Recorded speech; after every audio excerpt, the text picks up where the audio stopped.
के शो में सर्द मौसम में सियासी गर्मा गर्मी।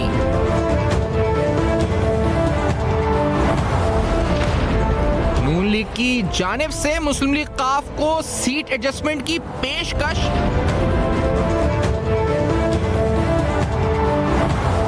अगले इंतखाबात और गर्दिश करती अफवाहें।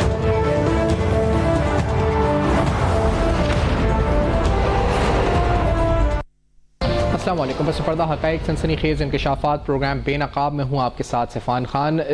सूबे सिंध की मजमूई तौर पर सियासत, कराची की सियासत, ख़ासतौर पर इल्ज़ाम तराशियाँ एक दूसरे पर और तंदो तेज़ बयानात का सनात का सिलसिला जारी है। तंदो तेज़ बयानात का ये आप बताते चलें क्योंकि शहर कराची में पे ऐसे इंसिडेंट्स हुए हैं। अभी कुछ देर कबल भी एक फायर इंसिडेंट हुआ है। हम यही उम्मीद करते हैं, दुआ करते हैं, क्योंकि यहाँ इसमें बहुत से इंफ्रास्ट्रक्चर, पब्लिक सेफ्टी, बहुत से अहम सवालात उठते हैं। Building safety, exit, safe exits, बहुत से अहम सवालात मुख्तलिफ इदारों पर कारकर्दगी पर उठते हैं। इस हवाले से ऑलरेडी यहाँ पर जो अपोजिशन है पीपल्स पार्टी की, वो सवाल उठा रही है कि जो वो द ईयर्स फंड्स मिले हैं उनका इस्तेमाल किस तरह हुआ है।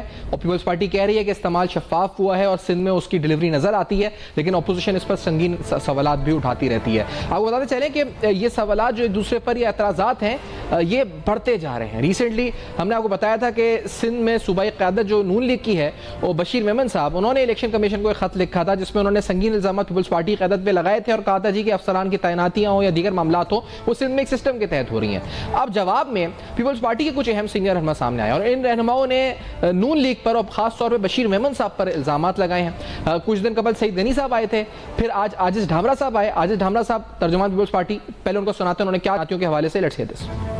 तो ये मैं आपको बता दूं कि बशीर मेमन साहब ऑफिसर्स को फोन करता है, उनको डराता है, धमकाता है, उनको कहता है कि ये करो और अगर नहीं करोगे तो मैं तुम्हारे साथ वो अशर करूंगा, तुम याद रखोगे। और फिर इत्तेफाक की बात है कि शायद सुनते हैं कि कुछ अरसे में वो अफसर चेंज भी हो जाता है। अब सवाल ये पैदा होता है और फिर ये शोर मचाते हैं ये पीपल्स पार्टी की बी टीम है, केयर टेकर पीपल्स पार्टी की बी टीम है। भाई तबादले तो किसी और के कहने पे हो रहे हैं, धमकियां तो तुम लगा रहे हो। पीपल्स पार्टी के कहने पर तो कोई अफसर नहीं लगा था यहाँ पर जब केयर टेकर सेटअप आया उसके बाद। ये उनको हजम नहीं हो रही और वो ये चाहते हैं कि किसी तरह से ब्यूरोक्रेसी के ऊपर, पुलिस के ऊपर, इलेक्शन कमीशन के ऊपर ये दबाव डालें और ये उनको बताएं कि अगर हमारी बातें नहीं मानोगे तो हमें खराब करेंगे, हमारी बातें नहीं मानोगे तो हम तुम्हारे तबादले करवा देंगे। मैं ये समझता हूं कि ये तर्ज अमल किसी तौर पर मुनासिब नहीं है। आज ढामरा साहब ने जो कहा है वो भी जरा सुन लेते हैं। पहली बात तो आपने कहा कि नाम बताएं। मैंने कहा कि हमारे पास वो सोर्सेज हैं, हो सकता है कि वो अफसरान कल इसी प्रेस क्लब में आपके सामने भी नजर आए या अदालत में चले जाएं। दूसरी बात मैंने कोर्ट की है कि एक शख्स ने कहा कि मेरे बैठे हुए फोन कॉल आई है, मैं आपको वो उसकी पोस्ट शेयर कर सकता हूं। मैंने नाम सिर्फ उसका लिया है जो मैंने चीज पढ़ी है। बाकी जो मेरे पास सोर्सेज हैं जो हमें शिकायतें करते हैं, जो बेचारे रोते रोते फिरते हैं कि जी आपको ट्रांसफर पोस्टिंग कभी नहीं मिलेगी, इस तरह की धमकियां देते हैं, तो सवाल यह बनता है कि वो पार्टी इस बात की वजाहत करे या वो शख्स इस बात का वजाहत करे या वो इदारे इस बात का नोटिस लें जो इलेक्शन कमीशन है, जो सुप्रीम कोर्ट ऑफ पाकिस्तान है, जिसके कहने पे 8 फरवरी अल्लाह कर करके हमें मिली है। शेड्यूल अभी भी नहीं मिला। नाज़रीन, ये सूरत हाल क्योंकि अब दिलचस्प इसलिए है कि ये इल्ज़ाम तो यहाँ पर GDA, MKM और नून लीग लगा रही थी या पीपल्स पार्टी कह रही है कि धांधली उनके साथ हो रही है। इंतखाबात करीब हैं और इंतखाबात से कबल ये अफवाहें भी सरगर्म है दोबारा से कि इंतखाब मुलतवी कर दिए जाएं। और सिर्फ अफवाहें नहीं बल्कि ऐसी पिटीशंस भी इलेक्शन कमीशन में मूव हुई हैं। आला अदालत को भी अप्रोच किया जा रहा है और साथ साथ हमने देखा है कि मौलाना फजल रहमान साहब ने कहा कि साजगार माहौल रिक्वायर्ड है। खासतौर पर उन्होंने अमन अमान का 2 सूबों में जिक्र किया और सर्द मौसम का भी तस्करा किया। इस सूरत हाल पर ताहा अहमद खान साहब यहाँ मेंबर राब्ता कमेटी MKM प्रोग्राम में साथ मौजूद है स्टूडियोज में और हमारे साथ रुबीना पैम खानी साहब पीपल्स पार्टी के सीनियर रहनुमा मौजूद हैं ऑन DSN। बहुत शुक्रिया आप दोनों का हमें ज्वाइन किया। मैं ताहा साहब, आप लोग तो कह रहे थे कि MKM के साथ धांधली हो रही है, लेवल प्लेइंग फील्ड नहीं पीपल्स पार्टी कह रही है हमारे साथ हो रहा है। वो तो कह रहे हैं कि अफसरान तैनाती हो रही है, बशीर साहब धमकियां दे रहे हैं अफसरान को, बल्कि वो तो ये तक कह रहे थे कि MKM वाले उनके लीडर जो आपके छोड़ के जा रहे हैं उनको धमकियां दे रहे हैं, सईद गनी साहब उस दिन कह रहे थे। तो ये चल क्या रहा है इस वक्त सिंध में? बिस्मिल्लाहिर्रहमानिर्रहीम। सबसे पहले आपका और आपके चैनल का बहुत शुक्रिया कि आपने हमारा मौक़िफ़ जानने के लिए हमें अपने प्रोग्राम में मदऊ किया। मैं अपनी बात के आगाज़ से पहले आपके चैनल से पता चला, हमारे जो रजाकार वहाँ ऑन साइट मौजूद हैं उनसे पता चला कि फेडरल एरिया में एक आग का इंसिडेंट हुआ है। तो मैं दुआ करता हूँ कि वहाँ पे लोगों की जानो माल बचे, हिफाजत रहे, कम से कम नुकसान हो। और एक और अपील करता हूँ कि जो भी फायर ब्रिगेड के इदारे हैं, रेस्क्यू इदारे हैं, खुदारा वहाँ पहुँचें। हमारे जो रजाकार MQM के वहाँ मौजूद हैं उनके मुताबिक वहाँ बिल्कुल रेस्क्यू का कोई प्रॉपर इंतज़ाम नहीं है, नाकिस कारकर्दगी है। तो कोशिश करें कि वहाँ जल्द से जल्द पहुँचें। कोई सियासत इस पे नहीं होनी चाहिए और लोगों की जानें बचाएं। इस पे कोई सियासत नहीं होनी चाहिए। Coming back to your question, जी एग्जैक्टली, दैट वाज के MQM के जो अपने तहफ़्फ़ुज़ात हैं, देखें MQM ने जो अपने तहफ़्फ़ुज़ात हैं वो कानूनी तौर पे हमारे लीगल माहिरीन उस पर काम कर रहे हैं। हमने उससे इलेक्शन कमीशन को भी आगाह कर दिया है, हमने लोगों को भी बता दिया है कि जिस तरह से हल्का बंदियाँ हुई हैं, जिस तरह से 2013 में हल्का बंदियाँ हुई थी, हमने रेक्टिफिकेशन की दरख्वास्त इलेक्शन कमीशन को दी थी। जो भी बातें हमने की थी that was according to the law. जो कानून है, जो जोग्राफिकल रिक्वायरमेंट्स हैं हल्का बंदियों की, हमने उस पर बात की है। हम ये नहीं कहते कि आप MQM के फेवर के हल्के बनाएं या पीपल्स पार्टी के फेवर के हल्के बनाएं। हम ये कहते हैं कि जो भी डिलिमिटेशन हो that should be according to the law. लेकिन डिलिमिटेशंस पे आने से कबल मैं तो कह रहा हूँ पीपल्स पार्टी कह रही है कि अफसरान की तैनातियों में धमकियां चल रही हैं, बशीर मेमन साहब धमका रहे हैं लोगों को, या तैनातियों को लेकर वो कह रहे हैं कि असरअंदाज हो रहे हैं। मुझे मेरा इस पे तज्जिया ये होगा कि मैं इस तफसील में नहीं जाना चाहता कि पीपल्स पार्टी ऐसा क्यों कह रही है, लेकिन आपके सवाल के जवाब में मैं ये जरूर कहूंगा कि पीपल्स पार्टी के पास लेवल प्लेइंग फील्ड अपनी 15 साल की पास्ट परफॉर्मेंस की वजह से नहीं है। अनइंटरप्टेड इतना बड़ा मौका किसी सूबे में किसी सियासी जमात को नहीं मिला। पीपल्स पार्टी के पास एक बहुत बड़ा मौका था जब 15 साल उनको इस सूबे की अनइंटरप्टेड गवर्नमेंट मिली, जिसमें वजीर आला उनका था, इख्तियारात उनके पास थे, सारे मिनिस्टर्स उनके पास थे, तमाम तर फंड्स उसके पास थे, उन लोगों के पास थे। उसके बावजूद उन्होंने इस सूबे की आवाम के लिए कोई 5 प्रोजेक्ट्स ऐसे नहीं किए जो वो अपनी कैंपेन में हिस्सा बना सकें। तो जाहिर है वो इलेक्शन अवॉइड करना चाहते हैं, वो भाग रहे हैं और वो इस तरह के इल्ज़ामात लगाएंगे, वो MQM को टारगेट करेंगे, वो और सियासी जमातों को टारगेट करेंगे। तो हमें अंदाज़ा है कि ये सब होगा और ये सब कुछ बढ़ेगा। हमें किसी को कोई धमकी देने की जरूरत नहीं है। कराची वाले हमारी पास परफॉर्मेंस भी जानते हैं और हमारे मुस्तकबिल का विजन भी जानते हैं। ठीक है, लेकिन वो तो कह रहे हैं कि 8 फरवरी को इलेक्शन जो उनका मौक़िफ़ है, वो कहते हैं हम तो चाहते हैं 8 फरवरी को इलेक्शन, और ना मौसम का कुछ कह रहे हैं, ना जो मैंने अभी तक पीपल्स पार्टी किसी रहनुमा का बयान सुना है, ना मौसम पर कह रहे हैं, ना सिक्योरिटी थ्रेट्स पे कह रहे हैं, किसी चीज़ से मैंने बयान नहीं सुना पीपल्स पार्टी का। ग्राउंड बना रहे हैं, उनको इस बात का अंदाजा है कि उन्हें इस शहर से वोट नहीं पड़ेगा। सईद गनी साहब ने विद इन पीपल्स पार्टी बड़े टॉल क्लेम्स किए हैं कराची के बारे में। बल्दियाती इंतखाबात में भी हमारे बाइकआउट के बावजूद पीपल्स पार्टी कोई सीट शहर से नहीं जीत सकी। Doctor Asim is designated by Peoples Party in district central. वो वहाँ के अफसरान को भी मैनिपुलेट कर रहे हैं, लोगों को ऑब्लाइज भी कर रहे हैं। एक फेडरल मिनिस्टर लेवल का आदमी एक एडमिनिस्ट्रेटर का किरदार अदा कर रहा है डिस्ट्रिक्ट सेंट्रल में। वहाँ के ठेकों से लेके वहाँ के एक एक मामले में उनकी इन्वॉल्वमेंट है। तो उसके बावजूद आप कह रहे हैं राय फरार है। मैं रुबीना साहब उसके बावजूद उनको कोई खातिर खा रिजल्ट नहीं मिल रहा है। ये क्या राय फरार है रुबीना साहब? नहीं, मैं ये नहीं कहूँगी। देखें, MQM की तो एक हमेशा से एक अपनी एक मोनोपोली रही है और वो जिस तरह से भी मतलब अपने आप को डिफेंड करें, लेकिन आवाम के सामने जो है वो तमाम हकीकतें हैं।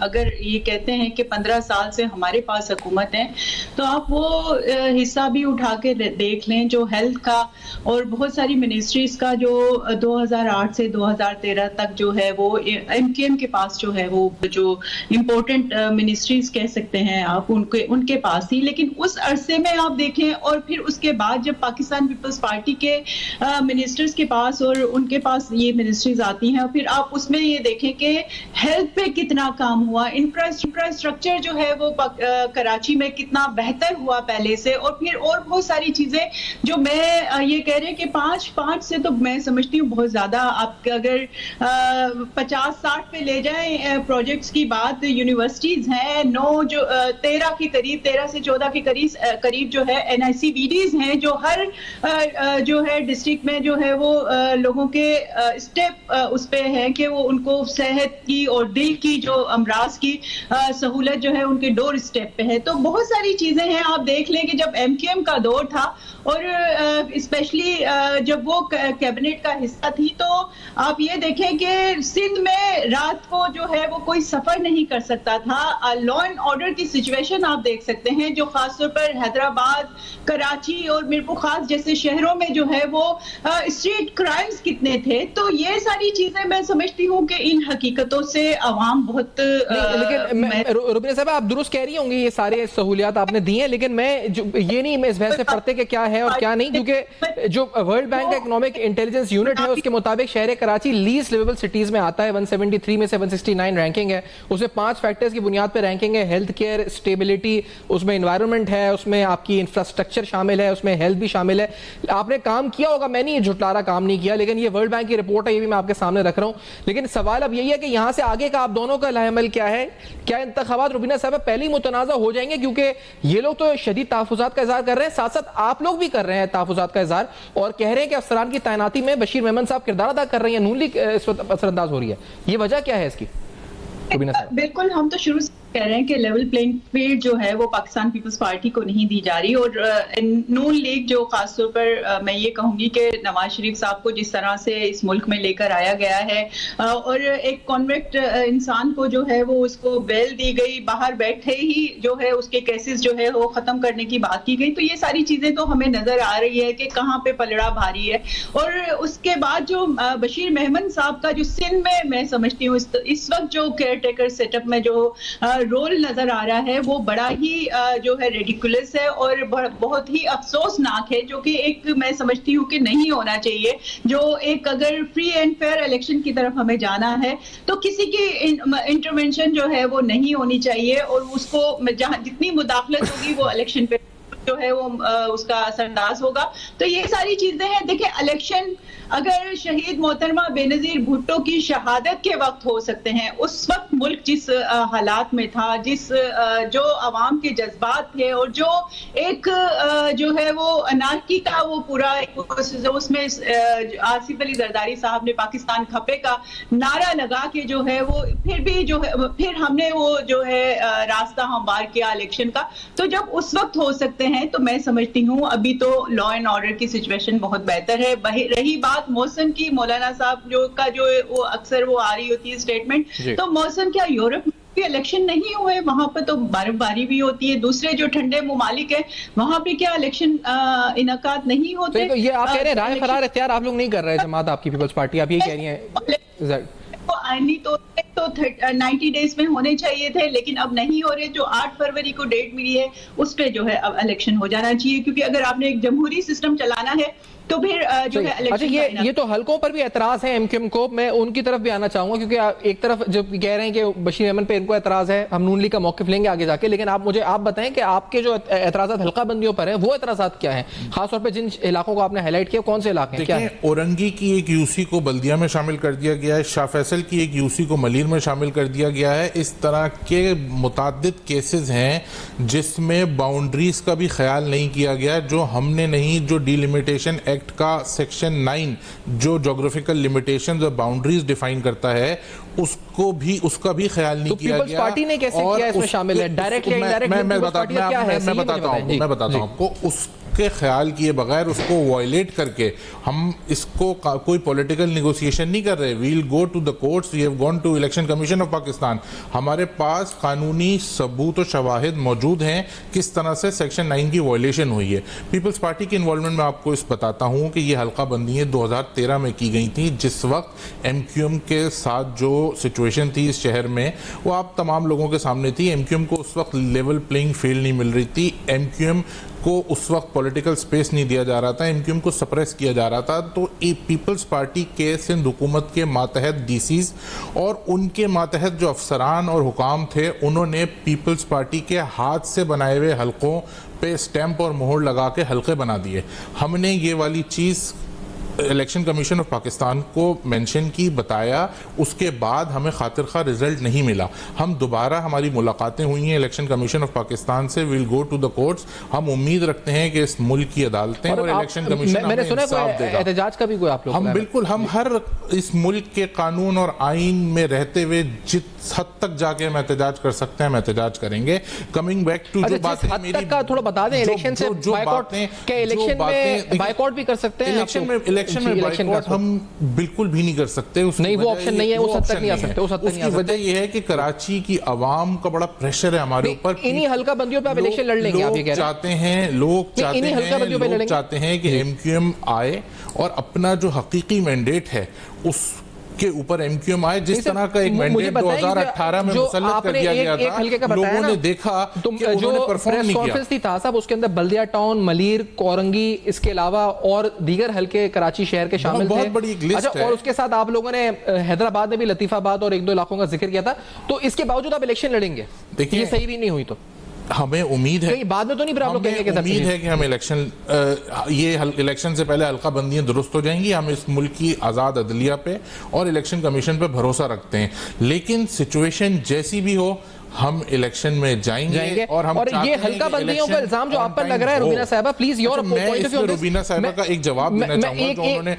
मुझे एक पॉइंट ऑफ व्यू लेने दें, फिर मैं आप आता हूं, क्योंकि कारकर्दगी पे आने से ये हल्का बंदियों पे मामला जो है, MQM कह रही है कि आप लोग जो हैं वो आपने सुना होगा, उन्होंने कहा 2013 में आपके लोगों ने कर दिया या ब्यूरोक्रेसी के जरिए आपने करवाया, एक्सेप्ट कर लिया इलेक्शन कमीशन ने। Your point of view on this please Rubina साहबा। मैं तो जी, ये बड़ी एक रेडिकुलस सी बात है कि हल्का बंदियों में चेंजेस हमने कराई। और पाकिस्तान पीपल्स पार्टी देखें, ना ही कोई पुराना ऐसा कोई प्रेसिडेंट है और ना ही अभी जो है हाल में कोई इस तरह की बात हुई है।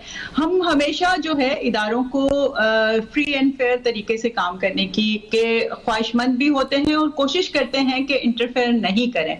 हम आप देख लें कि इसकी सबसे बड़ी मिसाल अगर आप देख लें कि जो मुल्क का सबसे बड़ा इदारा है पार्लियामेंट जैसा इदारा, जो मैं समझती हूँ कि हर इंसान चाहता है कि अगर कोई प्रेसिडेंसी में बैठा हो तो वो सारे पावर्स जो है वो अपने पास रखना चाहता है। इससे पहले डिक्टेटरशिप यही करती रही है, डिक्टेटरशिप के दौर में यही होता रहा है। लेकिन आसिफ अली जरदारी साहब ने जो है वो पार्लियामेंट को बाख्तियार किया। जिस तरह से पार्लियामेंट की बाख्तियार की बात हम करते हैं, उसी तरह से हम इलेक्शन कमीशन हो या अदलिया हो या कोई भी इदारा हो, उसकी जो है वो हम खुद मुख्तियारी की और उसमें कोई इंटरफेरेंस की हम बात नहीं करते। जहां पे भी हमारी, मैं समझती हूँ अगर अदालतों में भी हमें जाने की जरूरत पेश आती है या बुलाया जाता है तो हम जाते हैं, हम मुल्क छोड़ के नहीं जाते। हम जो है वो जेलें भी काटते हैं, उसके बावजूद जो है आप देख लें कि ना हम पे कोई प्रूफ होता है। 18-18 साल जो है वो केसेस चलते हैं। तो ये तो एक बहुत ही रेडिकुलस बात है। ताहा अहमद खान ने जो एक ये MQM जो हमेशा लगाती रही है अपना मलबा जो है, ये मतलब ये एक रेडिकुलस बात है। इससे पहले सर ये कोई इसकी ग्राउंड नहीं है इस बात का, कह रहे हैं कोई ऐसे ग्राउंड ही नहीं है कि आपके का सबूत क्या है हुआ है इस वक्त। तो मेरी बहन है, मैं इनका बड़ा एहतराम करता हूँ, इसीलिए मैं इनकी लिए कोई रेडिकुलस या इस टाइप का कोई लफ्ज अल्फाज इस तरह का कोई इस्तेमाल नहीं करूंगा। मेरा पॉइंट ये है कि बात जो इन्होंने की है वो किसी मजाक से कम नहीं है। हम सबको पता है कि बल्दियाती इंतखाबात जब इस शहर में हुए तो कैसे एक हल्के में एक यूनियन काउंसिल को 30,000 वोटर पे कर दिया गया और एक यूनियन काउंसिल को 90,000 वोटर पे कर दिया गया। ना किसी सड़क का कोई जोग्राफिकल डायमेंशन का ख्याल रखा गया, ना नदी का, ना नाले का। हम ये कह रहे हैं कि जो हमारे इल्ज़ामात हैं, हमारे पास शवाहिद मौजूद हैं, सबूत मौजूद है, वो MQM की यूनियन काउंसिल्स नहीं है। आप मुझे बताएं इस शहर में कितनी यूनियन काउंसिल्स ऐसी हैं हमारी यूनियन काउंसिल्स जिनमें इन्होंने पॉपुलेशन वेरिएशन है। ऐसा कैसे हो सकता है कि एक यूनियन काउंसिल 90,000 वोटर पे हो, एक यूनियन काउंसिल 30,000 वोटर पे हो। इलेक्शन के एक दिन के बाद इन्होंने 53,000 यूनियन काउंसिल्स ऐड की। इसका मतलब यह है कि जो हमारा क्लेम था वो सही साबित हुआ, लेकिन इनको जाली मैंडेट पे मेयर बनाना था। अगर हमारा क्लेम गलत था तो अगले दिन नोटिफिकेशन निकाल के 53 यूनियन काउंसिल्स का शहर में इजाफा ना करते ना। 53 यूनियन काउंसिल्स का मतलब ये होता है कि एक छोटा शहर, अगर मेरी बहन जिस तरह से पीपल्स पार्टी की फेयरनेस और ऑनेस्टी की बात कर रही हैं, तो पिछले 15 साल में अगर इस शहर में ये आके लोगों से वोट मांगेंगे तो ये 15 साल को चले आगे बढ़ाते कितने लोगों को शहर ये मुझे बताएं कि 15 साल तो चले हैं, अब 2024 में हम जाएंगे, इलेक्शन होंगे, आप पहले ही एतराज़ात उठा रहे हैं हल्का बंदियों पे। इलेक्शन के बाद रिजल्ट्स जो आएंगे वो आपके फेवर में नहीं होंगे, तो आपको रीजन तो पहले से पता है, तो आप फिर मानेंगे नहीं, तो वही मुतनाज़ा इलेक्शन। ये वाली तो ये तो पहले ही मुतनाज़ा हो गया ना। हम लोगों को इनकी हकीकत से आगाह करना चाहते हैं। हम लोगों को बताना चाहते हैं कि पीपल्स पार्टी इस शहर पे कब्जा करने के लिए जो उनकी देरीना ख्वाहिश है किस हद तक जा सकती है। डॉक्टर आसिम और सईद गनी जैसे लोगों को लॉन्च करते हैं, उसके बाद मसरूर एहसन जैसे लोग जिनको जहाज जब हाईजैक किया था पीपल्स पार्टी की एक अस्करी तंजीम, मिलिटेंट विंग जो था पीपल्स पार्टी का, अल जुल्फ़िकार, उसने एक जहाज हाईजैक किया था। उसमें जो डिमांड्स रखी थी जिन लोगों की रिहाई की, उनमें से एक नाम मसरूर एहसन साहब का भी है, जो इस वक्त डिस्ट्रिक्ट सेंट्रल में पीपल्स पार्टी के ओहदेदार हैं और सारे मामला देख रहे हैं। हम उसकी तफसील में भी नहीं जाते। मेरा एक सफरान था, आप रुबीना साहब को जवाब देने थे प्लीज, कि ये इस बात तक जो आप बता रहे हैं नाम लेके कि ये लोग हैं लॉन्च करते हैं, वो तो उनके ओहदेदार हैं पार्टी के, डॉक्टर आसिम हो गए, सईद गनी हो गए, मसरूर एहसन आप कह रहे हैं, लेकिन वो उनकी मर्जी जिसको भी लॉन्च करें। लेकिन मैं सिर्फ कैरेक्टर और बैकग्राउंड बता रहे हैं। लेकिन ये रुबीना साहब ये मुझे बताएं कि जो इंतखाबात में जो इल्जामात पहले से लगना शुरू हो गए हैं, कोई कह रहा है प्री पोल रिगिंग है, नून लीग यहाँ बैठ के कल हाशमी साहब कह रहे थे, निहाल हाशमी साहब की प्री पोल रिगिंग हो रही है, एमक्यूएम आप सुन रहे हैं वो कह रहे हैं कि हम मान ही नहीं रहे हल्का बंदियों को, इलेक्शन कमीशन एहतजाज कोर्ट हर जगह जाने को तैयार है।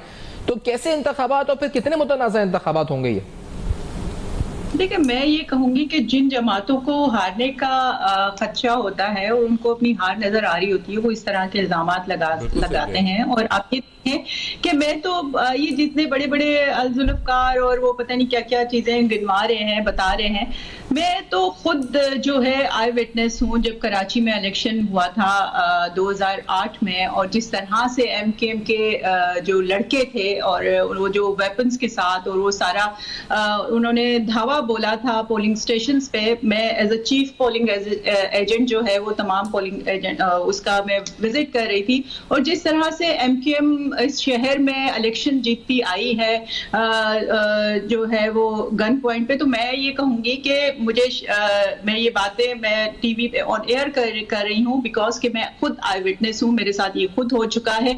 और हमें तो कमरों में बंद कर दिया जाता था और फिर जो है वो ठप्पे लगाए जाते थे। तो इस तरह की तो कोई भी मिसाल पाकिस्तान पीपल्स पार्टी ने तो इस तरह से कभी नहीं किया। हमेशा जो है हमने फ्री एंड फेयर इलेक्शन करवाए हैं, और जहां पर भी हमारी वो वोट की भी स्ट्रेंथ हुई तो वहां पे हमने जो है कभी जो है वो जोर जबरदस्ती से वोट नहीं लिए। अवाम खुद, आपको पता है कि शहीद रुबीना साहब ये कह रहे हैं कि कराची पे कब्जे का प्लान है पीपल्स पार्टी का, और वो कह रहे हैं इसलिए आपने लोग लॉन्च किए और फिर उसकी हल्काबंदियां हुई हैं, पूरा स्ट्रेटेजाइज किया हुआ है, कब्जे का प्लान है जी। बहुत सारी सीट्स ऐसी हैं जो पाकिस्तान पीपल्स पार्टी के वर्करों की कुर्बानियों से भरी हुई है, और उन्हीं की कुर्बानियों की वजह से कराची में जो है हम सीटें लेते हैं, और उन्हीं के वोट्स की वजह से जो उनकी जदोजहद रही है जमहूरियत के लिए। तो हम तो एक देखें, ये इल्जाम लगाना पाकिस्तान पीपल्स पार्टी में, तो मैं इसीलिए कह रही हूँ कि ये रेडिकुलस है, मेरे भाई को बुरा लग रहा है, मुज़ाहिका खेज है, और जो है वो इसमें जो है वो हम किसी भी इलेक्शन में जो है रखना नहीं डालते। हमारी कोशिश होती है कि फ्री एंड फेयर इलेक्शन हो, और जो भी अगर इनको खुले दिल के साथ। अच्छा, आज रुबीना साहब, मुस्तफा कमाल साहब ने बयान दिया, उन्होंने कहा 5 साल के लिए हमें दे दें कराची, हम आपके जमानतें जब्त करवा देंगे पीपल्स पार्टी की। उन्होंने कहा 22,000 अरब रुपए, 22,000 अरब रुपए वो कहते हैं कि फिगर है जो पीपल्स पार्टी को मिली है over the years in governance, और उस पर उन्होंने कोई काम नहीं किया। वो कहते हैं 5 साल हमें दे दें तो हम जमानतें जब्त कर देंगे। वो आवाम से ये कह रहे हैं 5 साल दे दें, सिर्फ हमें टेस्ट करके देख लें आवाम जी। मैं ये कहूंगी कि ये हम तो, बल्कि हमारे चीफ मिनिस्टर साहब ऑन द फ्लोर जो है वो ये कहते रहे हैं कि फेडरल की जानिब से जो है जो खास तौर पर जो सिंध का हिस्सा है वो नहीं मिला है, और उसके बावजूद जो लिमिटेड जो रिसोर्सेज थे उसके बावजूद जो है हमने हेल्थ के ऊपर काम किया है। हमने, आप देखें आज कराची में ब्रिजेस का जो है वो जाल बिछा हुआ है। आप पार्क्स देखें, आज आप अगर जो है पाकिस्तान पीपल्स पार्टी के मेयर की आप बात कर रहे हैं तो उसने काम किया है, और उसके बिना पे जो है वो पाकिस्तान पीपल्स पार्टी ये 22,000 अरब रुपए का काम है जो हुआ है, ये 15 साल सामान है जो आप देखते हैं ग्राउंड पे। 22,000 अरब रुपए का काम है रुबीना साहब, 22,000 बिलियन जी। स्ट्रक्चर कोई नजर ना आए, ब्रिजेस नजर ना आए, पार्क अच्छे नजर नहीं आए, तो फिर आप मुझे बोले कि यहाँ पे टीवी मैं यही पूछ रहा हूँ ना कि ये है 22,000, ये फिगर आई कहाँ से? 22,000 की ये ताजा भी बता देना। 2-3 चीजों का आपको जवाब दूंगा। मेरी गुजारिश है कि आप थोड़ा सा मुझे देखिए। सबसे पहले तो जैसे मेरी बहन ने कहा कि पाकिस्तान फेडरेशन जो है हमारी वफाकी हुकूमत, उसकी तरफ से सिंध को मुनासिब जो उसका हक बनता है उतना हिस्सा नहीं मिलता। तो क्या सिंध की जानिब से कराची को उतना शेयर मिलता है फंड्स में जितना कराची का शेयर बनता है?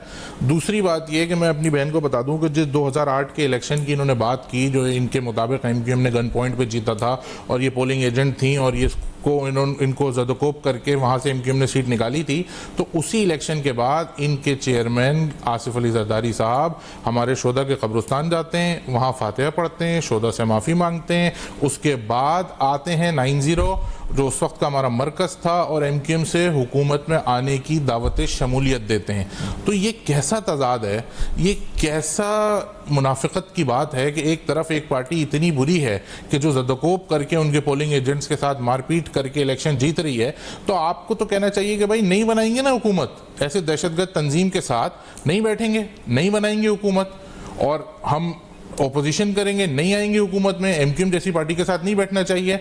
और मैं कहता हूँ आने वाले इलेक्शन में मैं ऑन रिकॉर्ड कहता हूँ, ये मुझे यहाँ पे चैलेंज करें कि भाई हम एमक्यूएम के पास नहीं आएंगे। अगर आज रुबीना कायम खानी साहिबा इस चैनल पे ये ऐलान करती हैं आप इनके पास नहीं जाएंगे, ये आपके पास दोनों बातें करें ना, नहीं आएंगे और आप भी इनके पास ये हम कभी नहीं गए। आप हिस्ट्री उठा के देखिए, मतलब अगर आए भी तो नहीं आप इनको, अगर ये ना आए, मेरी बात सुनो सुफियान साहब, अगर ये ना आए और ये ऐलान करें, मैं ऐलान करता हूं कल हम 2 नफिल नमाज शुक्राना अदा करवाएंगे अपने मरकज पे, हम यौम तशक्कुर मनाएंगे। अच्छा, अगर ये अभी ऐलान करें कि ये आएंगे वो तो या नहीं आएंगे, आप निफिल पढ़े, अल्लाह ताला आपको इस्ताद दे और इबादत करें। मेरी एक बात सुनिएगा, कराची की आवाम, कराची की आवाम, एक बात मुझे बता देना, खुद भी पीपल्स पार्टी से कभी एमक्यूएम नहीं करेगी, आप ऐलान करते हैं? हम वो आए या ना आए, आपकी पॉलिसी क्लोज है पीपल्स पार्टी? हम ये समझते हैं जी, आप भी बंद करें ना दरवाजे एक तरफ से। आवाम, पहली बात तो मैं रिकॉर्ड की दुरुस्तगी के लिए आपको बात बता दूं कि हम आज तक किसी के पास इत्तेहाद के लिए नहीं गए। आपके पास अगर हमेशा लोग हमारे पास आए हैं, आप आए भी तो बंद करेंगे दरवाजे में। बोलो,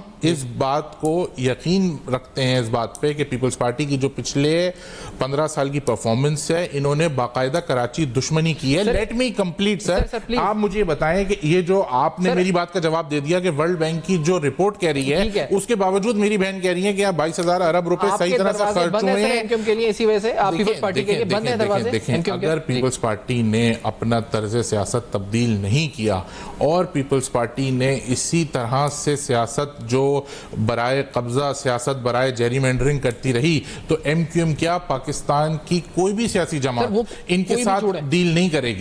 हम ये कंडीशनल भी ना करें ना, अगर मगर में हम एक अभी आप बोले यस या नो, आप उनसे भी तो यस या नो बोल रहे हैं। मेरी बात सुने, हम एक जमहूरी सियासी जमात हैं, हम हर दफा मौका देने पे यकीन रखते हैं, हम मिलजुल के इत्तेहाद करके सूबे की भलाई के लिए आगे बढ़ने पे यकीन रखते हैं, लेकिन हर दफा पीपल्स पार्टी हमारे पास आती है, वादे करती है और हमें धोखा देती है। अगर इस दफा आई तो आप कह रहे हैं दरवाजे बंद हैं हमारे। इस दफा पीपल्स पार्टी आई तो हम उनसे ये कहेंगे कि हमें कोई भी आया, पहले तो हमें यकीन है कि पीपल्स पार्टी इस पोजीशन में ही नहीं होगी कि वो हुकूमत बनाने के लिए किसी के पास जाए। आप मेरी बात सुन लें, बड़ा इंपॉर्टेंट सवाल है, बड़ा इंपॉर्टेंट सवाल है, इस पे कमेंट आप मेरा ले लें। हम पीपल्स पार्टी आए, नून लीग आए, हम सबसे ये कहेंगे कि जो हमने प्रपोज आईनी तरमीम की है वो करें। अगर पीपल्स पार्टी उस पर मान जाती है तो वो हमारी नजर में पीपल्स पार्टी के 15 साल के गुनाहों का कफारा होगा। अगर ये वो कफारा अदा करते हैं तो हम इनके साथ बैठ जाएंगे। रुबीना साहब, कफारा है, निफले हैं, सूरह आपने सारा शुक्राना भी है, इसमें आप बताएं आप किस साइड पे हैं? कफारा अदा करवा रही हैं, निफले शुक्राने की पढ़वाने का मौका दे रही हैं कल इनके मरकज में, क्या आपका मौकिफ है? एक जवाब अगर लाइन में दे सकें प्लीज। देखिए, मैं ये कहूंगी सफियान साहब के सियासत में कोई भी बात हर पे आखिर नहीं होती, और पाकिस्तान पीपल्स पार्टी ने हमेशा मुफाहमत की सियासत की बात की है। जो जिसका ड्यू मैंडेट होता है, जो मैंडेट लेकर आते हैं असेंबलीज में, हम उनके साथ मुल्की मसाइल का हल करने के लिए बैठते हैं। आपने शहबाज शरीफ और नवाज शरीफ साहब का जो रवैया था पाकिस्तान पीपल्स पार्टी के साथ, उसके बावजूद जो है शहीद मोहतरमा बेनजीर भुट्टो ने उनके साथ सीओडी किया, और फिर उसके बाद जो है वो हम सेकंड चार्टर ऑफ डेमोक्रेसी भी करना चाह रहे थे। तो ये सारी चीजें देखिए, सियासत और खासतौर पर पाकिस्तान पीपल्स पार्टी के लिए सियासत जो है वो एक इबादत का दर्जा रखती है, जहां पर शहादतें हों, जहां पर वर्करों की शहादतें हों, जहां पर लीडरशिप की शहादतें हों, और जहां पर जो है वो जेलें काटी जाए बगैर किसी जो है वो जुर्म के। तो ये जो है वो आप उस पार्टी का आप सोच सकते हैं कि वो पाकिस्तान के साथ अपने मुल्क के साथ किस हद आप मुफाहमत करेंगे, मतलब यही मतलब मैं जी का हल हम ये समझते हैं कि तमाम स्टेक होल्डर्स को जो है बैठकर है। मैं बहुत शुक्रिया अदा करूँगा, वक्त इख्ताम पे पहुंच रहा है मैं ताज़ी और वक्त क्योंकि सेगमेंट का इख्ताम पे पहुंच रहा है रुबीना साहबा, मुझे इसके बाद हम आएंगे नून लीग की तरफ जाएंगे, इस्लामाबाद से की तरफ से मौक़िफ़ लेंगे नून लीग का कि वो क्या समझ रहे हैं। आफ्टर दिस ब्रेक में आ जाते हैं।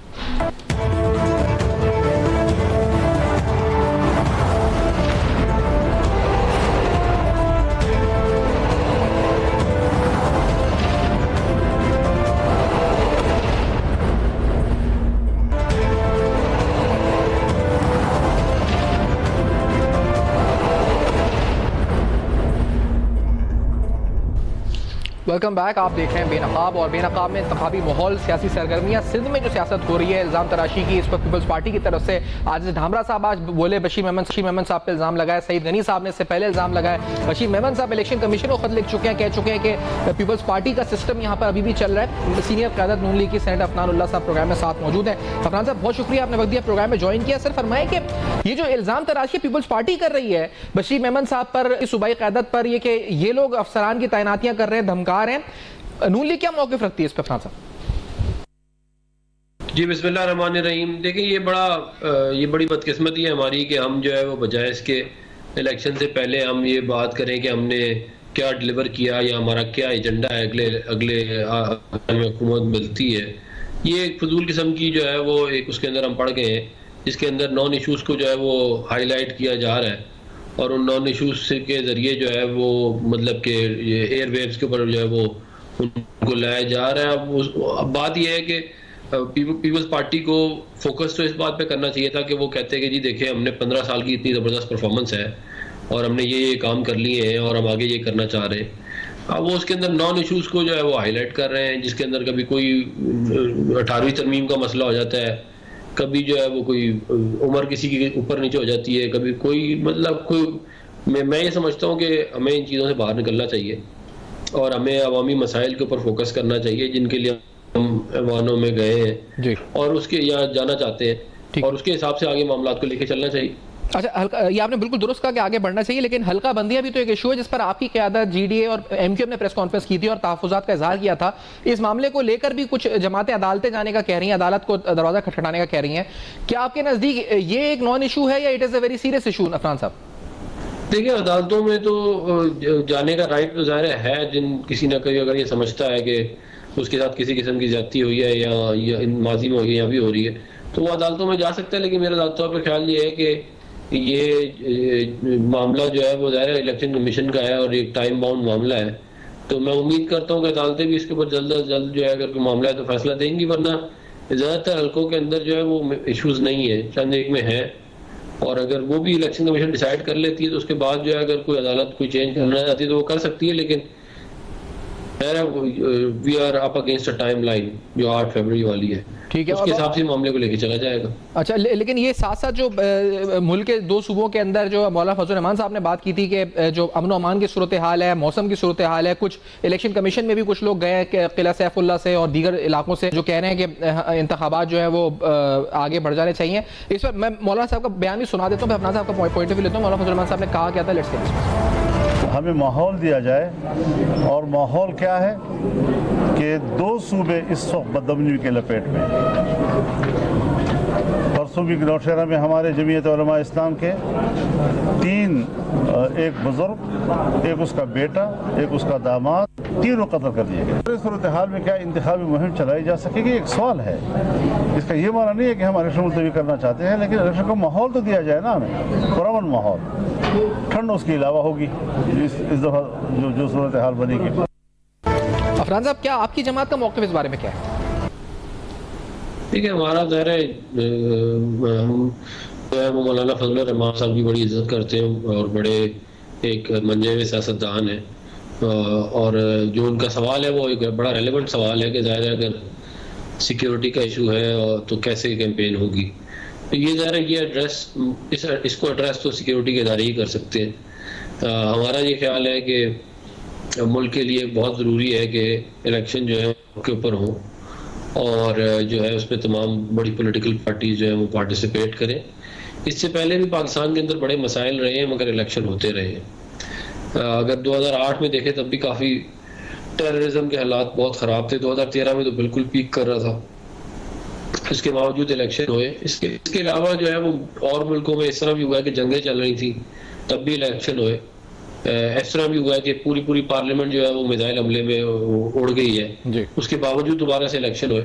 तो इलेक्शन जो है वो तो ज़ाहिर है अच्छा, एक आइडियल सिचुएशन ये होती है कि अमन अच्छा हो, मौसम भी अच्छा हो और भी बाकी सारी चीज़ें ठीक हो तो होना चाहिए। लेकिन अगर ना हो तब भी ज़ाहिर कौमें इंतजार तो नहीं करती कि हालात ठीक होंगे तो इलेक्शन होंगे। ठीक है अफरान साहब, ये बताएं क्योंकि अब नून लीग की हिकमत अमली सियासी क्या होगी कि बलूचिस्तान में भी आपको काफ़ी ज्वाइनिंग्स हुई, आज चौधरी शुजात साहब से मुलाकात नवाज शरीफ साहब की हुई, यहाँ पर सीट हो रही है, इसके साथ साथ जो सिंध के अंदर भी इत्तेहाद बन रहे हैं, तो जो हिकमत अमली वो क्या है, यानी जो अलायंसेज हैं, क्या पीपल्स पार्टी भी इसमें शामिल हो सकती है, किन जमातों के साथ ये इत्तेहाद हो सकते हैं और इसमें हतमी ऐलान कब तक, यानी खासतौर पर सिंध के हवाले से सीट एडजस्टमेंट्स का ऐलान कब तक मुतवक्किल है? देखिए जो सिंध के हवाले से सीट एडजस्टमेंट है उसका ऐलान तो मेरे ख्याल आने वाले चंद हफ्तों में हो जाएगा, ज़्यादा लंबा नहीं है। अच्छा। और वो हमने अपना जो इंटरनल हमने जो मामला लेके चल रहे थे वो हम आगे लेके चले गए और उसके ज़ाहिर है जो मुख्तलिफ पार्टियाँ जो हमारी जिसके साथ हमारे अलायंस है उनके साथ हमारी बातचीत हो गई है, तो वो तो कुछ दिनों में हो जाएगा उसका ऐलान। तो उसके ऊपर तो जो है वो इतना कोई ऐसे प्रॉब्लम नहीं है। इसके अलावा आपका दूसरा सवाल क्या था? मैं मजमूई तौर पे चौधरी शुजात साहब से जो आज मुलाकात हुई पंजाब के हवाले से, इधर भी आपके इत्तेहाद बन रहे हैं, एडजस्टमेंट्स हो रही हैं, क्या IPP से भी हो सकता है, आगे और किन जमातों से हो सकता है, क्या पीपल्स पार्टी से भी हो सकता है इलेक्शन से पहले कोई इस तरह की बातचीत?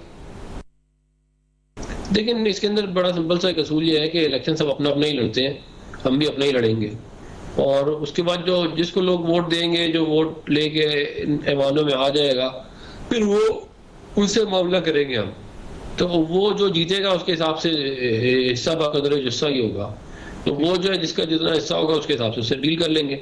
और इस पे हमने कभी ये नहीं कहा कि हम किसी एक पार्टी से करेंगे किसी दूसरी से नहीं करेंगे, वो तो फिर जो हालात बनेंगे उसके हिसाब से मामले को लेके चला जाएगा।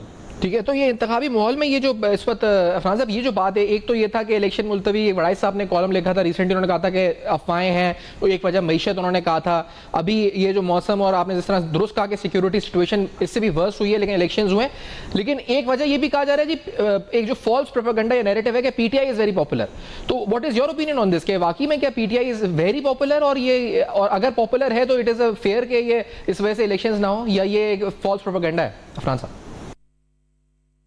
देखिए, ये अगर आप इनकी कैंपेन उठा के देखें तो ये 2013 से पहले भी कह रहे थे कि ये सुनामी आ रहा है और जो सुनामी के सामने खड़ा होगा वो तबाह हो जाएगा, तो वो हमने देख लिया कि क्या इनका सुनामी था।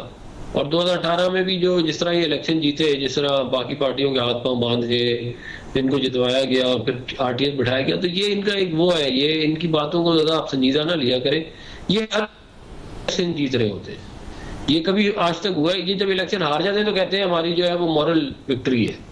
ये इस तरह के लोगों की बातों को ज्यादा आप संजीदा ले नहीं सकते। ये सारा का सारा इनका गेम जो है वो नैरेटिव का होता है कि बस हम झूठ सच कोई चीज नहीं है, बस हम जो है हमारा नैरेटिव चलना बिकना चाहिए और उसके हिसाब से बना रहे। कैसे आप जीत सकते हैं? 4 साल मुल्क को तबाह बर्बाद करके गए, कह रहे हैं बड़े पॉपुलर है। कहाँ से आप पॉपुलर है भाई? इतने आप पॉपुलर हैं तो आप जेल में क्यों है? बाहर आपके लिए आवाम क्यों नहीं निकली? तो ये इनकी पॉपुलैरिटी जो है वो बस ये साख्ता पॉपुलैरिटी है। अच्छा, ये बताते हैं अफरान साहब कि ये जो दानियल अजीज साहब का बयान आया जब उन्होंने महंगाई का जिम्मेदार एहसान इकबाल साहब को करार दिया, फिर एहसान इकबाल साहब ने कहा जी कि नहीं, ये तो PTI के दौरे हुकूमत का इस वक्त कारनामे थे जिसको भुगत रहे हैं, और काफी दुरुस्त मौक़िफ़ भी है। PTI ने 4 साल में जो गवर्नेंस की उसका खमियाजा हमने भुगता, लेकिन क्या इससे नून लीग के नैरेटिव पे फर्क पड़ा कोई आपके? क्योंकि आपकी विद इन पार्टी दानियल अजीज साहब का ये बोलना, वो जिस वजह से भी बोले, क्या नून लीग को इसका डैमेज हुआ कोई? अफरान साहब देखिए, ज़ाहिर है अगर ये हमारे आपस के इंटरनल मामला बाहर आ जाएं तो ये कोई इतना अच्छा नहीं होता, ये आइडियल सिचुएशन तो नहीं है। लेकिन इंशाल्लाह जो है वो हम इस मामले को जो है पार्टी की लीडरशिप देख रही है और इंशाल्लाह इसको जल्द रिजॉल्व करेगी। और जो है वो इसमें तो कोई शक नहीं है कि मुस्लिम लीग नून ने माजी में अगर 2013 से 18 की हुकूमत देखी जाए तो हमने 5 साल मुल्क में महंगाई की कदर 4% रखी और हमने जो है वो बड़ा अच्छी तरह मुल्क की इकॉनमी को मैनेज किया और नौकरियां भी थी, खुशहाली भी थी। तो ज़ाहिर है हमारा एक ट्रैक रिकॉर्ड है और हम डिलीवर करके देने वाले लोग हैं, खाली खुली वादे नहीं करते। तो इंशाल्लाह अगर पाकिस्तान के अवाम ने मौका दिया तो इंशाल्लाह ये जो महंगाई का जिन है इसको हम दोबारा बोतल में डालेंगे। सही। और खासतौर पर सिंध के हवाले से फरहान साहब बताते जाएं, क्योंकि आपकी जो आप यहाँ पर आप खुद भी आप यहाँ की पॉलिटिक्स को समझते हैं, गहरी नज़र से देखते भी हैं, ये बताएं कि मुशाहिदुल्लाह साहब का कदकाठ यहाँ के हवाले से मरकज़ में भी और कराची में भी खासतौर पर सिंध में, तो ये क्या नज़र आता है? नून लीग क्योंकि एडजस्टमेंट्स तो कर रही है, एक तरह JOI है, उनका लाड़काना में कुछ स्ट्रॉन्ग होल्ड्स हैं, इधर MQM है, तो ऑब्जेक्टिव्स क्या है, एम्स क्या है इस वक्त, कितनी सीट्स या क्या चाहते हैं, क्या सिंध से और सिंध के अवाम को क्या प्रॉमिस करने जा रहे हैं आप लोग, क्या देंगे उनको वोट के बदले में? वादा क्या वादा है आपका? ठीक है, सिंध के अवाम को ये कहते हैं कि सिंध की अवाम ये देखे कि मुस्लिम लीग नून की ना वहाँ पे पिछले 25 साल से कोई प्रोविंशियल गवर्नमेंट रही है, ना हमारी कोई लोकल बॉडीज की कभी गवर्नमेंट रही है।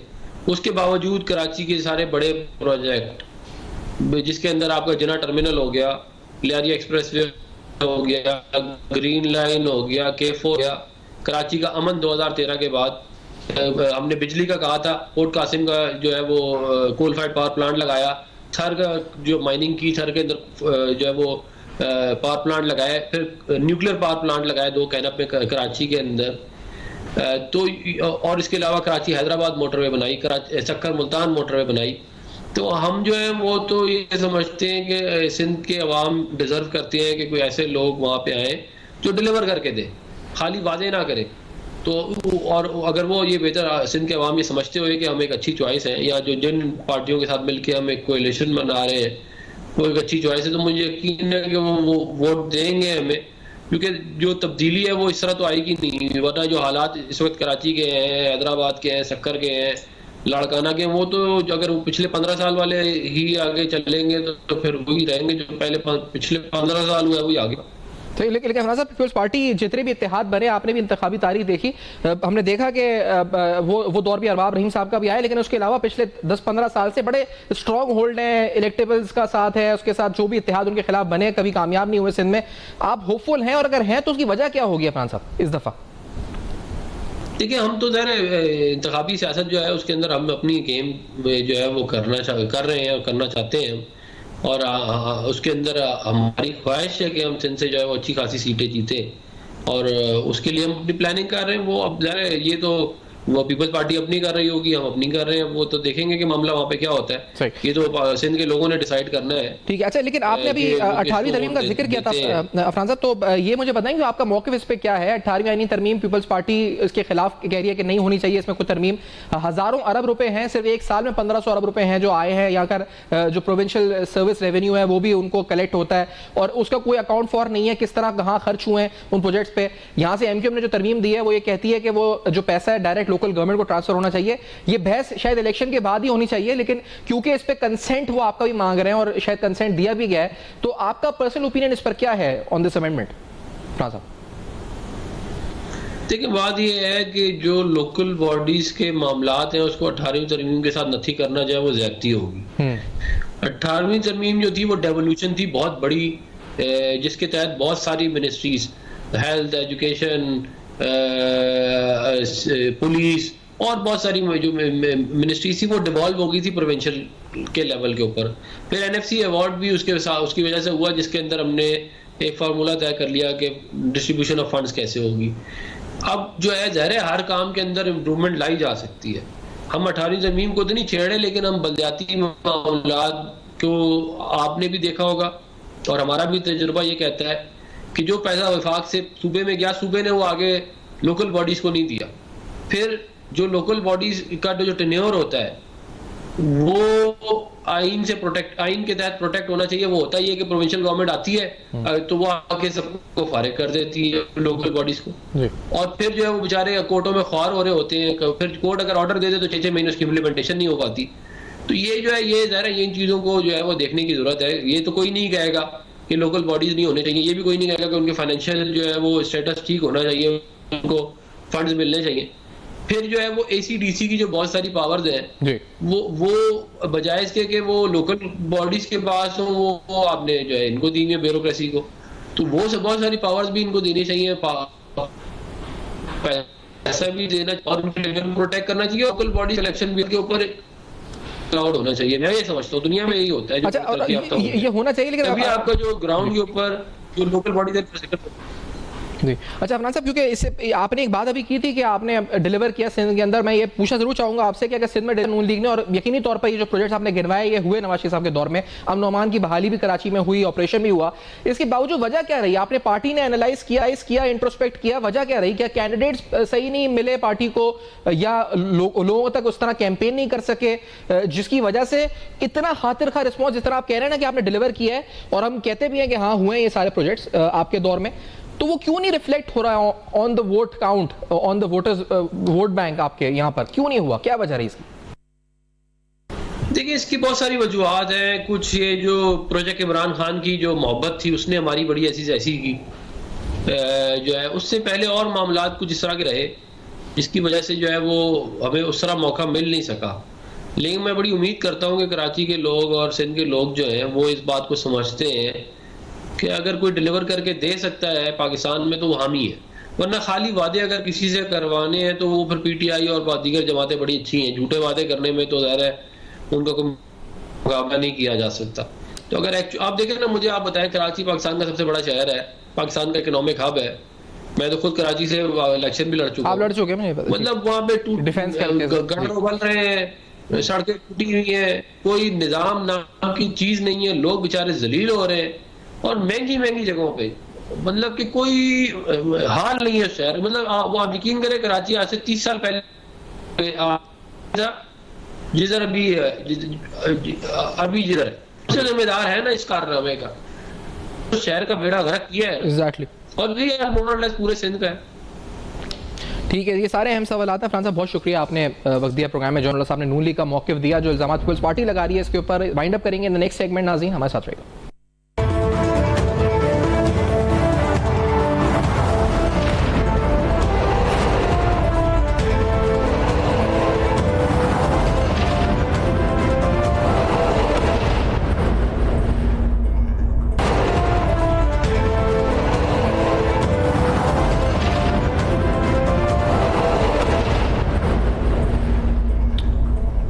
Welcome back. आप देख रहे हैं बेनकाब। बेनकाब में कुछ अहम सियासी नौयत के सवालात। शहर कराची की सियासत, मजमूई तौर पर सूबे सिंध की सियासत, इल्ज़ाम तराशियाँ उरूज पर है, बयानबाजियाँ उरूज पर है, तो तेज़ बयानात का सिलसिला जारी है और एक दूसरे पर धांधली के इल्ज़ाम लगाए जा रहे हैं। ऐसे में कुछ पार्टीज डिलिमिटेशन को लेकर अदालत जाने का सोच रही हैं, कह रही हैं, एहतजाज की कॉल दे रही हैं, और यह भी कहा जा रहा है कि सर्द मौसम और पाकिस्तान की सिक्योरिटी सिचुएशन की वजह से इंतखाबात के लिए साजगार माहौल नहीं है। इन तमाम सूरत हाल और इस पूरे मामले पर बात हुई, फीडबैक दीजिएगा जरूर। देखते रहिएगा, अब तक अपना बहुत ख्याल रखिएगा।